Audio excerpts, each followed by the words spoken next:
ಅನ್ಯಾಯ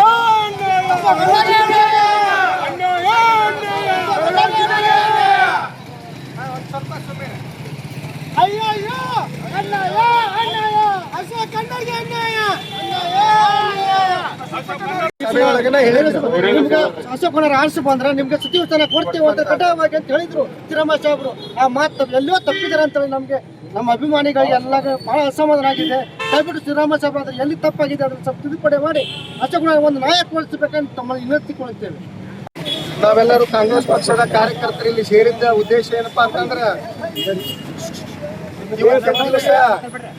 ಇವತ್ತಿನ ದಿವಸ ಸನ್ಮಾನ್ಯ ಮುಖ್ಯಮಂತ್ರಿಗಳಾದಂಥ ಶ್ರೀಯುತ ಡಿ.ಕೆ. ಶಿವಕುಮಾರ್ ಅವರ 2ನೇ ಸಚಿವ ಸಂಪುಟದ ವಿಸ್ತರಣೆಯಲ್ಲಿ ನಮ್ಮ ರಾಮದುರ್ಗ ತಾಲೂಕಿನ ಶಾಸಕರಾಗಿರ್ತಕ್ಕಂಥ ಹಿರಿಯ ಶಾಸಕರು, ಬೆಳಗಾವಿ ಜಿಲ್ಲೆಯಲ್ಲಿ ಹಿರಿಯ ಶಾಸಕರು ಸನ್ಮಾನ್ಯ ಶ್ರೀ ಅಶೋಕಣ್ಣ ಪಟ್ಟಣ ಅವ್ರಿಗೆ ನಾವು ಸಚಿವ ಸ್ಥಾನ ಸಿಗ್ತದೆ ಅಂತ ತಿಳ್ಕೊಂಡು ನಾವು ರಾಮದುರ್ಗ ತಾಲೂಕಿನ ಜನರಿಗೆ ಭಾಳ ಆಶಾಭಾವನೆ ಇತ್ತು.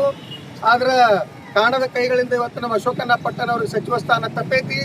ಅದಕ್ಕೆ ನಮ್ಮೆಲ್ಲರಿಗೂ ಭಾಳ ನೋವಾಗೈತಿ. ಮುಂಬರೋ ದಿನದೊಳಗೆ ನಾವು ಮುಖ್ಯಮಂತ್ರಿಗಳಿಗಾಯ್ತು, ಸಿದ್ದರಾಮಯ್ಯವ್ರಿಗಾಯ್ತು, ಕಾಂಗ್ರೆಸ್ಸಿನ ಹೈಕಮಾಂಡ್ ಅವ್ರಿಗೆ ಒತ್ತಾಯ ಮಾಡ್ತೀವಿ. ಮುಂಬರೋ ದಿನದೊಳಗೆ ನಮ್ಮ ಹಿರಿಯ ಶಾಸಕರಾಗಿರ್ತಕ್ಕಂಥ ಅಶೋಕಣ್ಣ ಪಟ್ಟಣ ಅವರಿಗೆ ಇದಕ್ಕಿಂತ ಇನ್ನೂ ಹೆಚ್ಚಿನ ಸ್ಥಾನ ಕೊಡಬೇಕೀಗ. ಅವರು ನಮ್ಮ ರಾಮದುರ್ಗ ತಾಲೂಕು ಹಿಂದುಳಿದ ತಾಲೂಕು ಐತಿ.